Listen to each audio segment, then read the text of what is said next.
இயேசு கிறிஸ்துவின் நாமத்தில் அன்பின் வாழ்த்துக்கள். இன்றைக்கு நாம் தியானிக்க போகிற தலைப்பு கவனமாக கேள். வசனம் நீதிமொழிகள் 4:20. என் மகனே, என் வார்த்தைகளை கவனி, என் வசனங்களுக்கு உன் செவியை சாய்.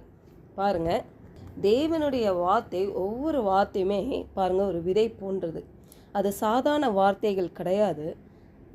ஒரு விதை எப்படி அதுக்கு ஜீவன் இருக்குதோ இல்லையா, மண்ணில் போட்டால் என்ன ஆகுது, அதுக்கு தண்ணி ஊற்றுறப்போ முளைச்சிட்டு வெளியே வருது, ஒரு செடி ஆகுது, அப்புறம் காய் கொடுக்குது, கனி கொடுக்குது. அதே போல தான் வார்த்தை, அவரோட ஒவ்வொரு வார்த்தையுமே ஜீவனுள்ள வார்த்தைகள், அது ஜீவன் பிறப்பிக்கிற வார்த்தைகளாக இருக்கிறது. அப்போது அந்த வார்த்தையை நம்ம கேட்குறது ரொம்ப முக்கியம் என்று இங்கே நீதிமொழிகள் 4:20 நம்ம பார்க்க முடியும்.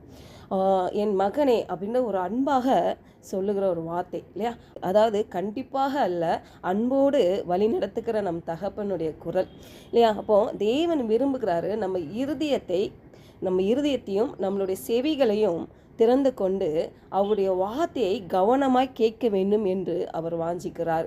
நம்ம அநேக முறையில் நம்ம எதை கவனிக்கிறோம் அது ரொம்ப ஆராய்ந்து பார்க்க வேண்டும். இந்த காலை வேளையில் பாருங்கள், நம்ம அநேக தேவனுடைய வார்த்தையை கேட்குறத விட இந்த உலக காரியங்கள், உலக வார்த்தைகள், உலக சூழ்நிலைகள் கொண்டு வர நம்ம சூழ்நிலைகள், வாழ்க்கையின் சூழ்நிலைகள் இருக்கிற அந்த குரல்கள், எவ்வளோ குரல்கள் நம்ம கேட்குறோம். இந்த ஒரு நாளுன்னு எடுத்துக்கிட்டால் பல குரல்கள் நம்ம கேட்குறோம்.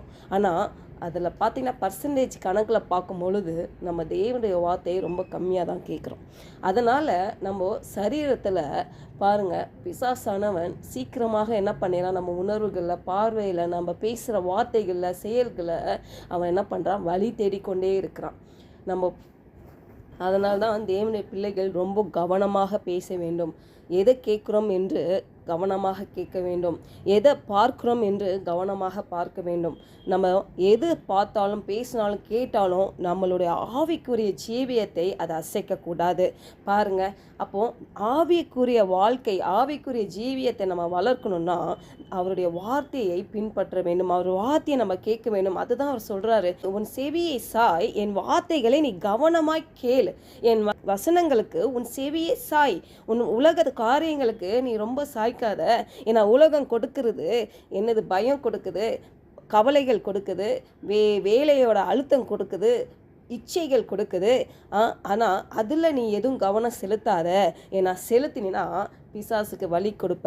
அதனால் நீ அதெல்லாம் கவனம் செலுத்தாத, என்னுடைய வார்த்தையை நீ கவனி. ஏன்னா என் வார்த்தையை நீ கேட்க கேட்க உன்னுடைய இருதயம் தெய்வ வார்த்தையால் நிரம்பும் பொழுது நம்முடைய செயல்கள், நம்ம பேச்சுகள், பார்வைகள் எல்லாம் ஆவிக்குரிய ஜீவமாய் மாறும். அப்பொழுது தேவன் நமக்கு கொடுத்த ஒவ்வொரு வாக்கு தத்தத்தையும் நம்ம வாழ்க்கையில் நிறைவேறதை நம்ம பார்க்க முடியும். ஒர்க் பண்ணுற டைமில் எங்கள் சார் சொல்வார், நாங்கள் ட்ரைனிங் அட்டன் பண்ண போகணும். அப்போது அந்த சார் சொன்னாங்க, நீங்கள் எதுவுமே தெரிஞ்சிக்க மாதிரி காட்டிக்காதீங்க. காட்டிட்டிங்கன்னா நீங்கள் நிறைய கற்றுக்க முடியாது.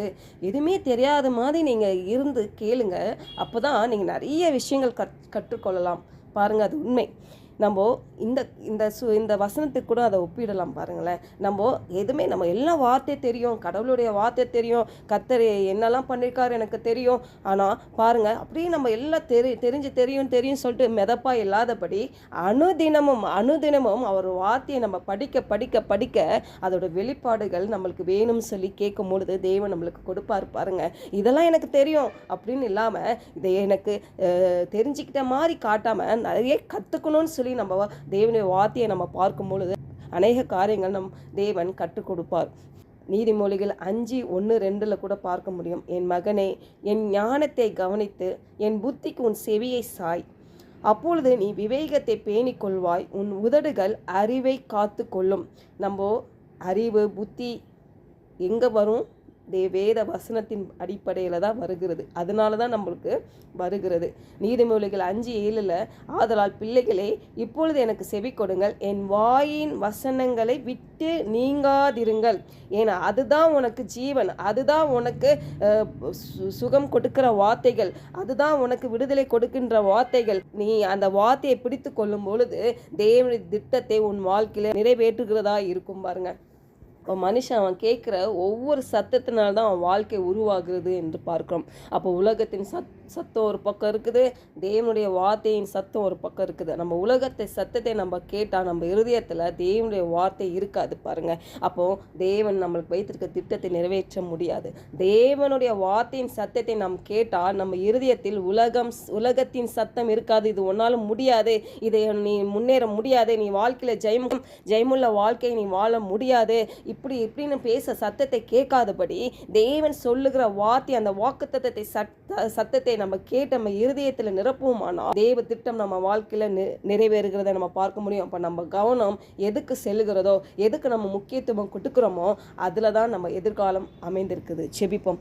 அப்பா, அன்பின் தகப்பனே, நாங்கள் தியானித்தது போல உலக சத்தத்தை நாங்கள் கேட்காம தேவனுடைய வார்த்தையின் சத்தத்தை கேட்டு எங்கள் வாழ்க்கையில் ஜெயம் பெற்று வாழ, அன்றைய சரீரத்தை தெய்வீக சுகத்தை பெற்று வாழ நீர் எங்கள் மேலே வைத்திருக்க திட்டத்தை நிறைவேறும்படி ஆண்டவரே நாங்கள் தீர்மானிக்கிறோம். ஆண்டவரே, அதற்காக நாங்கள் ஜெபிக்கிறோம். கர்த்தாவே, நீர் எங்கள் வாழ்க்கையில் நீர் ஒவ்வொரு காரியங்களையும் நீர் செய்து கொண்டு வருகிறீர். அதற்காக உம்மை ஸ்தோத்திரம் ஆண்டவரே. அப்போ உங்கள் வார்த்தையை கவனிக்கிற ஆண்டவரே, அந்த வார்த்தையை கேட்கும்படியாக ஆண்டவரே எங்களை விட்டு கொடுக்கிறோம். ஆண்டவரே, இன்னும் நீங்கள் ஆண்டவரே உங்கள் வார்த்தையினால் எங்களோடு இடைப்படுவீராக என்று ஜெபிக்கிறோம். இயேசு நாமத்தில் ஜெபிக்கிறோம் நல்ல பிதாவே, ஆமென்.